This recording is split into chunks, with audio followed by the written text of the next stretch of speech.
Ако искате да посетите кратерът на активен вулкан, то това е Бромо.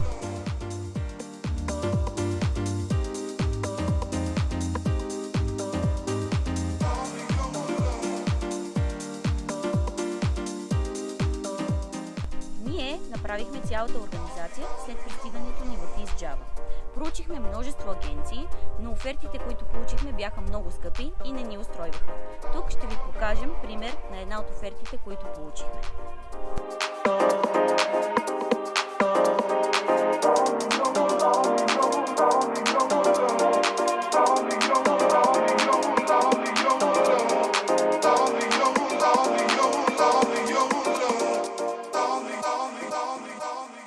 След което решихме да организираме всичко сами. Първото нещо, което трябваше да направим в нашата организация е да смениме превозното средство, именно нашия скутер, да го замениме с кросов мотор, защото за тези хора, които са запознати и които ще посещават Бромо, ще видят, че всичките посещения, организирани от различните турове и компании, се правят с джип. С джип се правят, защото в подножието на самия кратер са дюни и с скутер или с друго превозно средство е почти невъзможно това нещо да се случи. А също така Бромо се намира на около 100 км от град Маланг.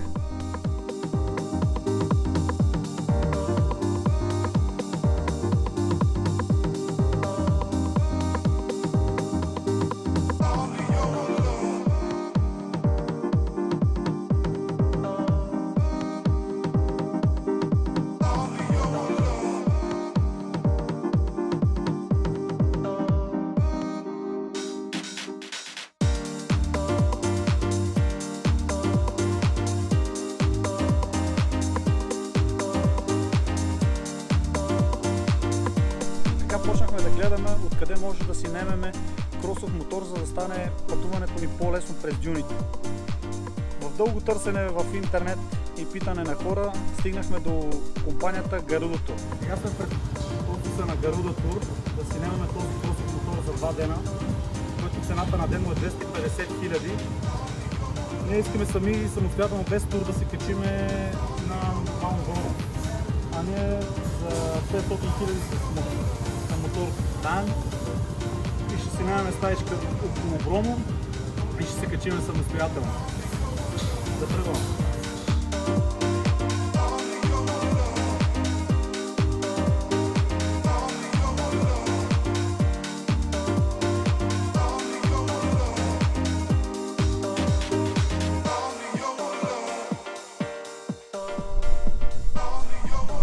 След кратко и прекрасно пътуване стигнахме до парка, в който е Бромо, и там трябваше да заплатиме вход за парка. В момента сме на входа на националния парк Семерут.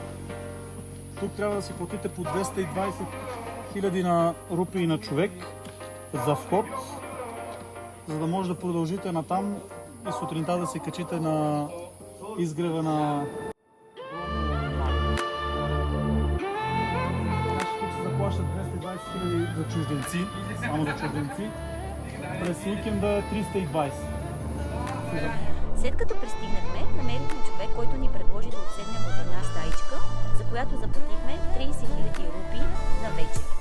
Не си мислете, че стаите трябва да са ви някакъв лукс или нещо огромно, за да заплащате по-скъпи стаи. Вие имате така или иначе кратко преспиване няколко часа, сутринта ставате рано за изгрева, отивате, виждате изгрева, имате също възможност да се върнете, да се изкъпете от прашния ден в дюните и в обикаляне около каньона. Така че не влагайте много пари в тази нощувка около Бромо, защото е безмислено. В видеото ще ви покажем кадри как сами да стигнете до една от най-хубавите точки, Хил, на която няма чак толкова много туристи и може да се насладите на изгрева без да е голяма тълпа около вас.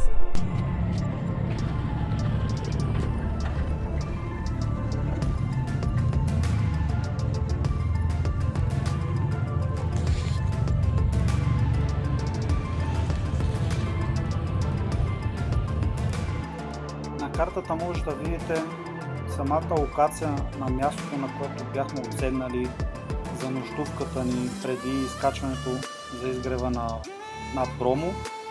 Може да видите как да стигнете и да видите маршрута до King Kong Hill. Супер лесно и удобно, можете с мотор да стигнете до някъде и с кола, нищо че съм го показал за пеша.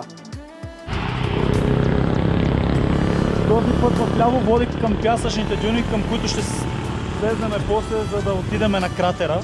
Този път също е, ако идвате от Маланг, също е по-краткия, с 20 км, от който е този през Проболинго, който идва от тази страна. Ето това тук е първата viewpoint точка.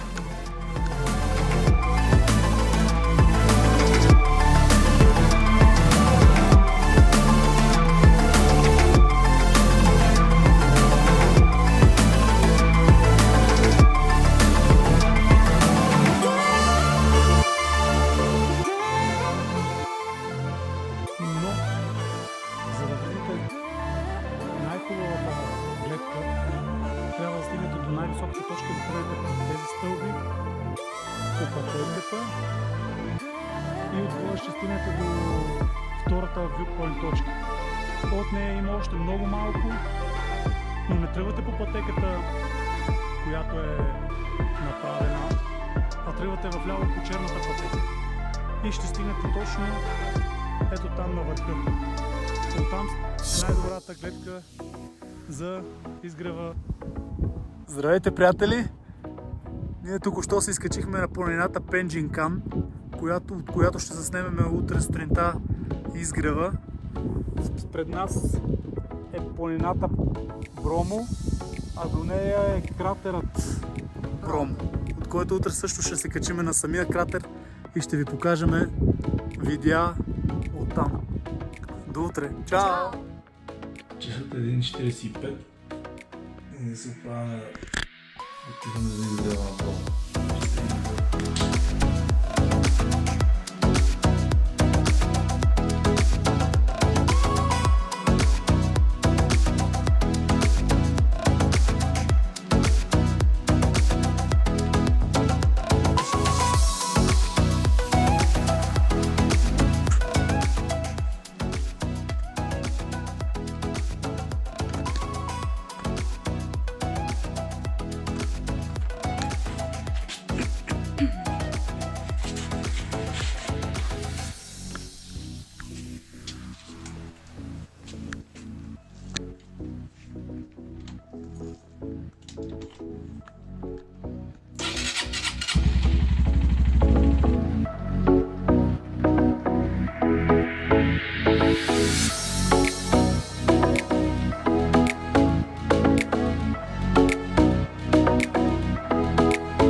Ние се качихме на малко над паркинга с мотора, за да се спестиме ходенето, защото всички тръгват на 3 и малко долу градчето.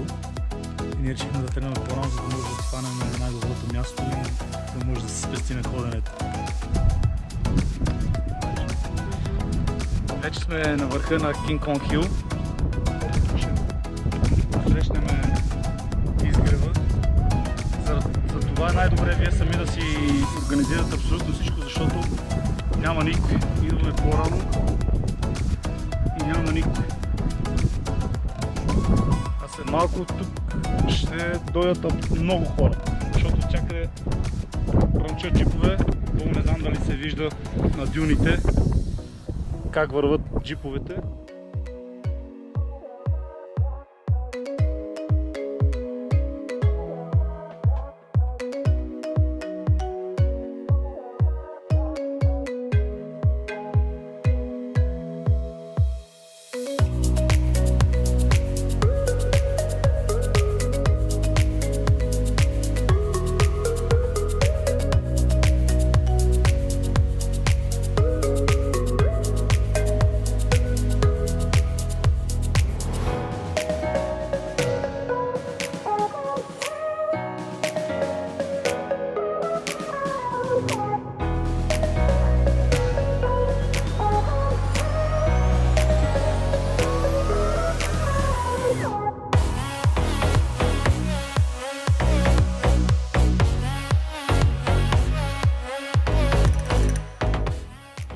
час след изгрева отново сме сами.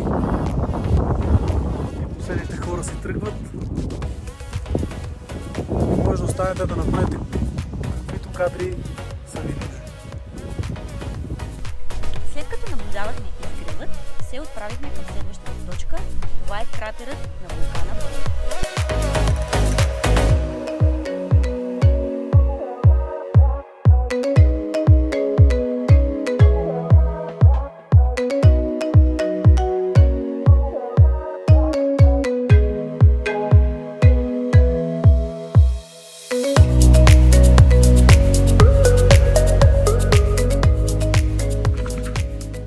Ако сте с мотор, може да пресечете този паркинг, като идват с конете и да спрете тук, много близо до кратера. Но ако сте с тур, с джиповете, ще ви оставят в далечината и ще трябва да вървите пеша или да си немете някой от конете да ви качи долу-горе. Но от тук с мотора и не остава почти нищо.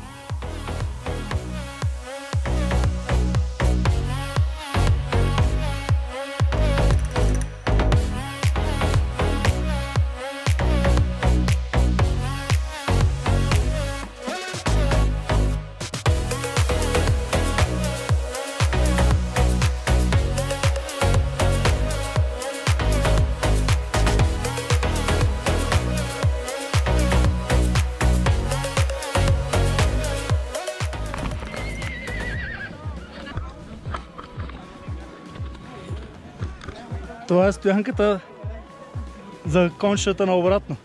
Ако искате, може да се възползвате и на връщане.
Точно сега приключва нашето изкачване на вулкана Бромо.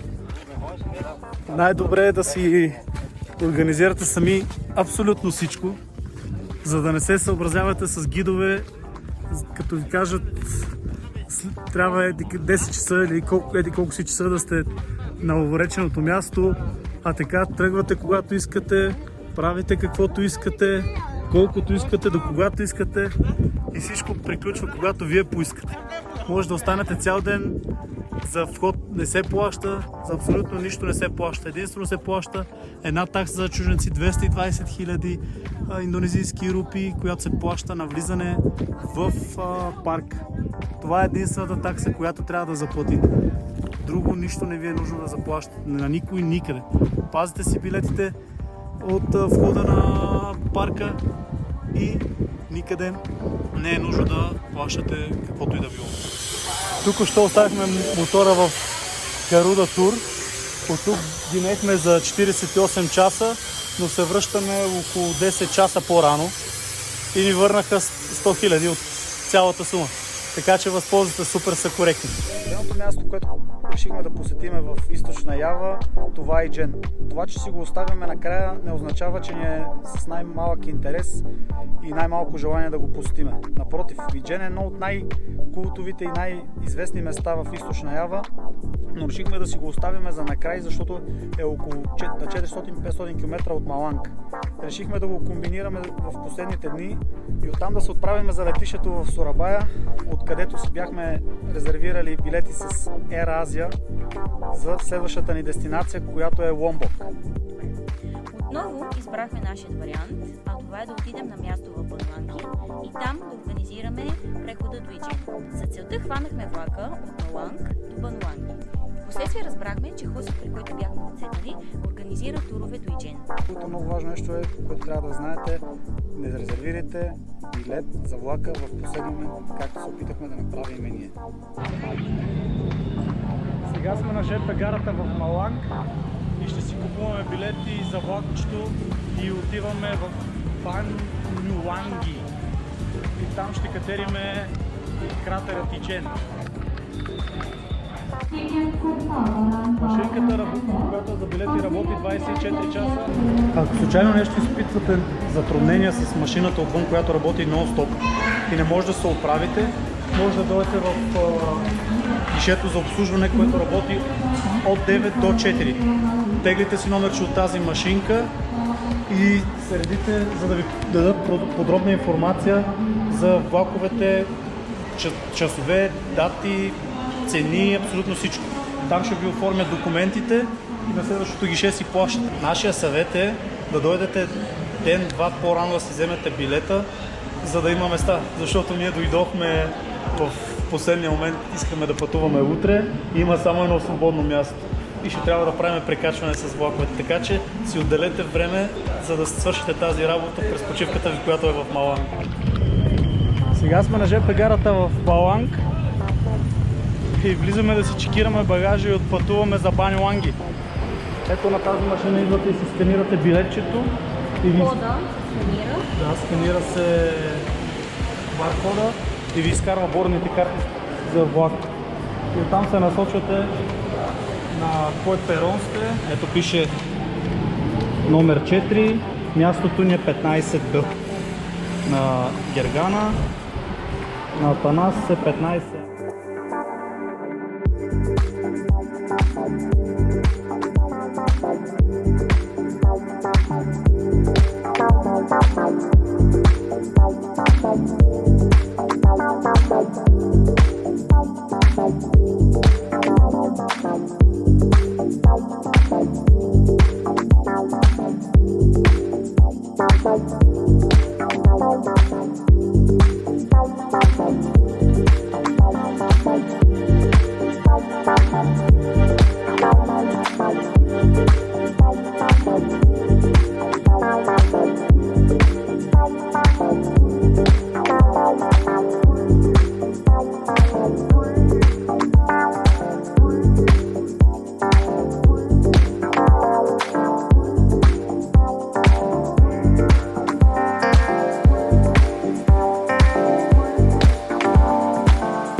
Сега сме във влака за Бангил, защото нямаше директен... Нямаше места за директен до Бануанги, защото ние се опитахме да се направим на хитри в последния момент да си вземем, но имаше само едно свободно място и затова ни се налага да пътуваме до Бангил и оттам да се прекачиме за Бануанги. На гарата Бангил и ще се прекачваме до следващия влак.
Пристига ни влакчето от Пангил за Пангоанги. Пангоанги или нещо такова. Да се качваме.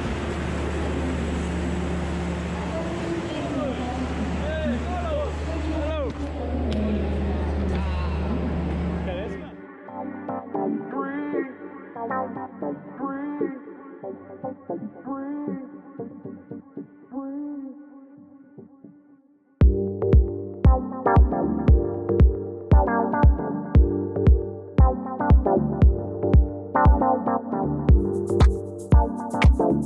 Току-що пристигнахме с нашото влакче в Баньоанги на ЖП гара Карангесен.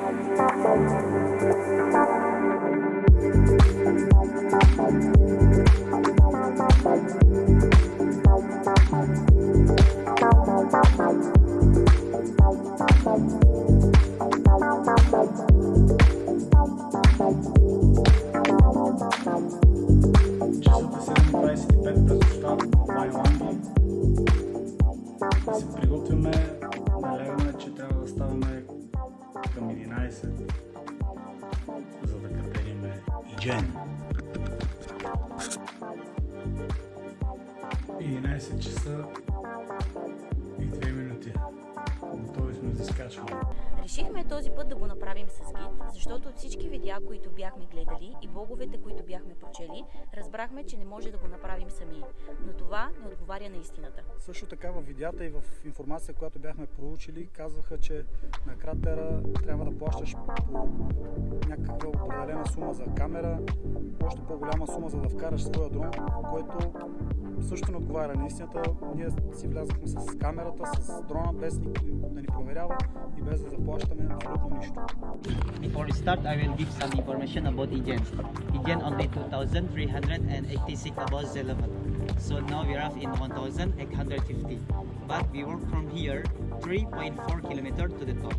After that, we need to go down to the crater for looking at blue fire, activity manor, and processor. But we have to always together with the group because we have 9 people in our group. So from here we are together and come back here we are together. Because you are me responsible. If you want something or may help, please call me or see to me. And then this is group name Yudi group. Maybe you're lost with your group, you can Yudi, you can do Yudi. Yeah. Simple name, yeah. Yeah. But I mean, impossible to me for call you one by one, right? So are you ready? Yeah, We go now. yeah. Maybe any If you're question? ready. Any question? No, No, no. no. Okay, let's go. Let's go. Bye. Дай ми фенерче. Ето тук. Тръгваме да изкачваме Иджен. Това ни е цялата групичка от 9 човека.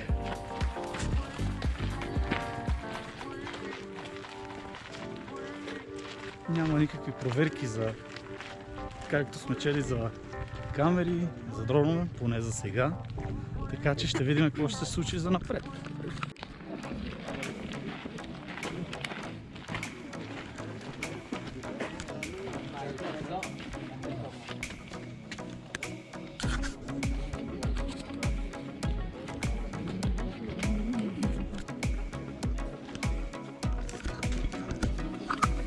Сега сме на входа.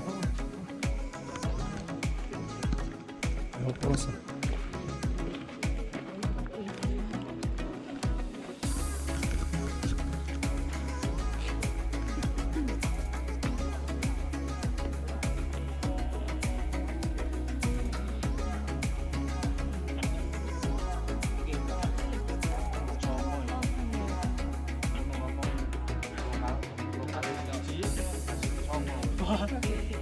Iya mah, bener mah. Ini udah tak cek mah. Kalau 9 orang, kalau satu ada 5.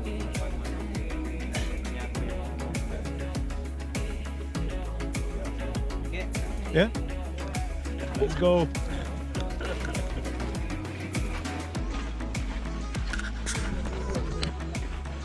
Това са такситата, ако имате нужда да се качите до Иджен.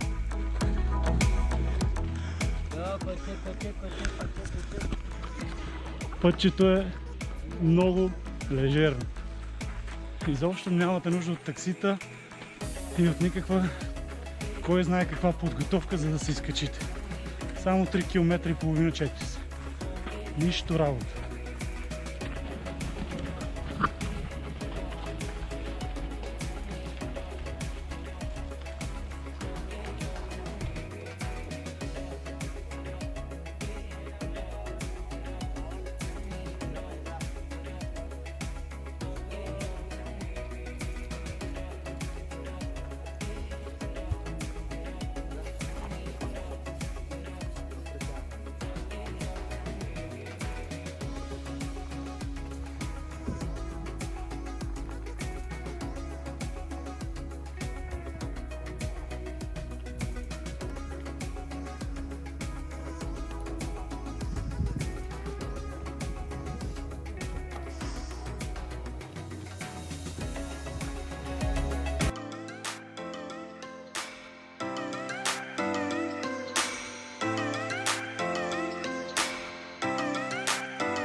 В момента сме на върха на самия кратер на Иджен.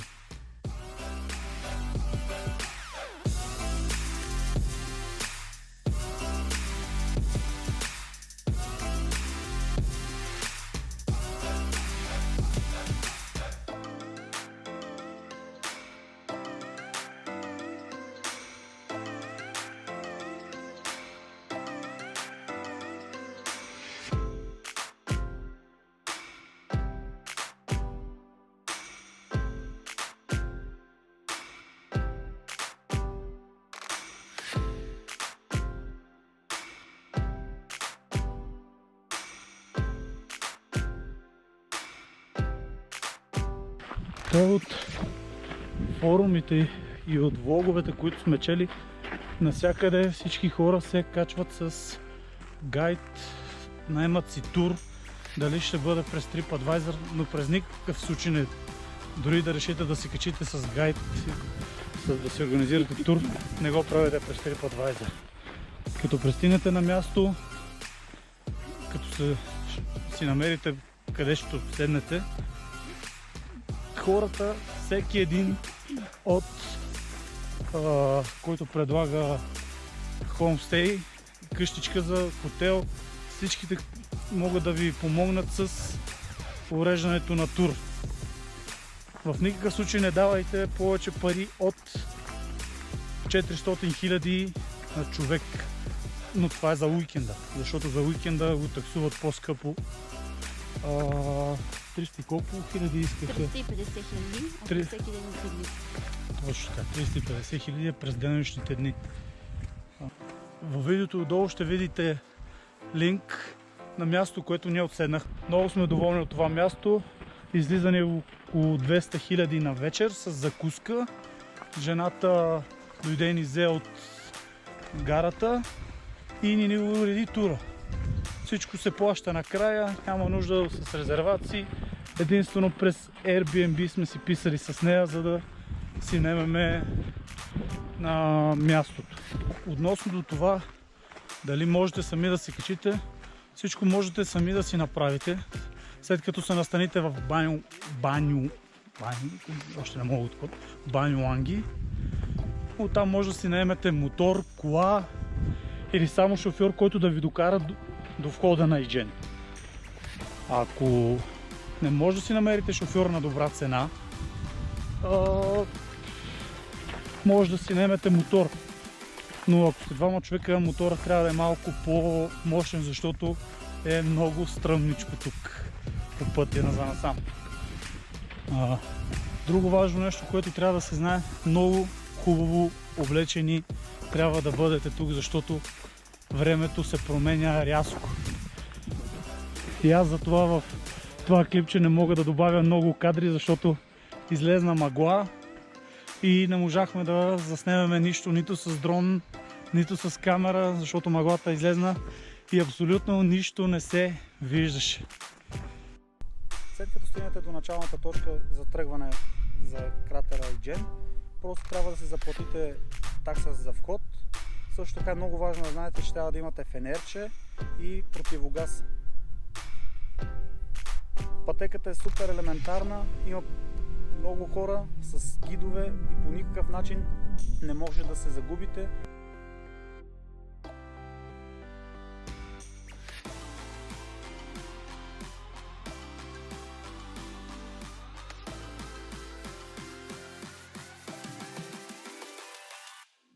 Ако нашият вариант не ви устройва или не ви е удачен и желаете друг да ви го организира и нямате време да правите собствената си организация, под видеото ще видите линк на място, на което бяхме отседнали. Жената от хотела организира турове, които са 400 000 индонезийски рупии на човек и тя може да ви организира абсолютно всичко. В цената на тура влиза транспорт с маска и фенерче, имам преди под маска противогаз и закуска и кафе. Ами така? Да. Закуска и кафе сутринта рано и безплатно посещение на още един водопад. Следващата ни отправна точка, това е остров Ломбок. Имайте на предвид, че от източна Ява до Ломбок има няколко варианти, с които може да пътувате. Това са с ферибот, с лодка и с самолет. Разбира се, най-евтиният вариант е с самолет, които полети ги предлагат Air Asia.